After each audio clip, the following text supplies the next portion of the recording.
ଆଜିକାଲି ବହୁ ସଂଖ୍ୟକ ଲୋକ ଅର୍ଶ ବା ପାଇଲ୍ସ ବା ବବାସିରରେ ପୀଡ଼ିତ। ଏହି ଅବସ୍ଥା ଯୋଗୁଁ ମଳଦ୍ୱାରର ଶିରାଗୁଡ଼ିକ ଫୁଲିଯାଏ। କେତେକ ସମୟରେ ଝାଡ଼ା ଯିବା ସମୟରେ ରକ୍ତସ୍ରାବ ମଧ୍ୟ ହୁଏ। ଯଦି ଚିକିତ୍ସା ନ କରାଯାଏ ତେବେ ଏହି ଅବସ୍ଥା ଗୁରୁତର ହୋଇପାରେ। ତେବେ ଜଣେ ଗ୍ୟାଷ୍ଟ୍ରୋଏଣ୍ଟରୋଲୋଜିଷ୍ଟ ଏକ ସରଳ ପଦ୍ଧତି ପ୍ରକାଶ କରିଛନ୍ତି ଯାହା ଆପଣଙ୍କୁ ଘରେ ଅର୍ଶ ଯନ୍ତ୍ରଣାରୁ ମୁକ୍ତି ପାଇବାରେ ସାହାଯ୍ୟ କରିପାରିବ।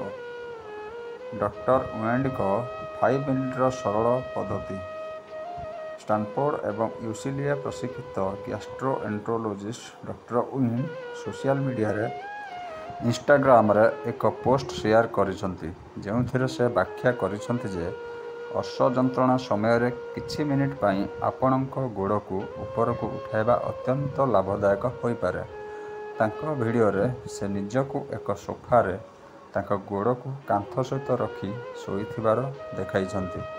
ସେ ପ୍ରାୟ 5 ମିନିଟ ପାଇଁ ଏହି ସ୍ଥିତିରେ ତାଙ୍କ ଗୋଡ଼କୁ ଉପରକୁ ରଖିଥିଲେ। ସେ କୁହନ୍ତି ଯେ ଏହା କରିବା ଦ୍ୱାରା ଶିରା ଉପରେ ଚାପ କମିଯାଏ ଏବଂ ବ୍ଲଡ୍ ଫ୍ଲୋ ମଧ୍ୟ ହୃଦୟକୁ ଫେରିବା ଆରମ୍ଭ କରେ। ଯେତେବେଳେ ଏହା ହୁଏ ସେତେବେଳେ ଫୁଲା ଏବଂ ଯନ୍ତ୍ରଣା ବହୁତ ମାତ୍ରାରେ କମିଯାଏ। ଡକ୍ଟର ୱେଣ୍ଡ କୁହନ୍ତି ଯେ ଏହା ଏକ ବହୁତ ସରଳ ଏବଂ ପ୍ରାକୃତିକ ପଦ୍ଧତି ଯାହାକୁ ଯେ କେହି ଘରେ ଚେଷ୍ଟା କରିପାରିବେ।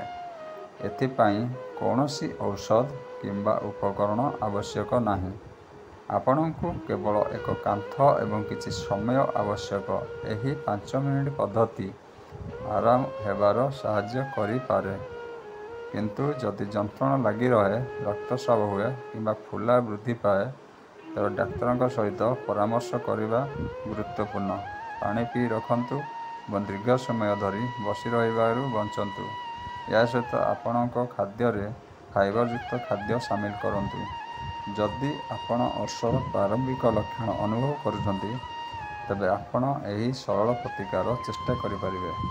ଆପଣଙ୍କୁ ଆପଣଙ୍କ ଖାଦ୍ୟ ପ୍ରତି ମଧ୍ୟ ଧ୍ୟାନ ଦେବାକୁ ପଡ଼ିବ। ରହୁଛୁ। ଜୟ ଜଗନ୍ନାଥ। ଜୟ ଜଗନ୍ନାଥ। ଜୟ ଜଗନ୍ନାଥ।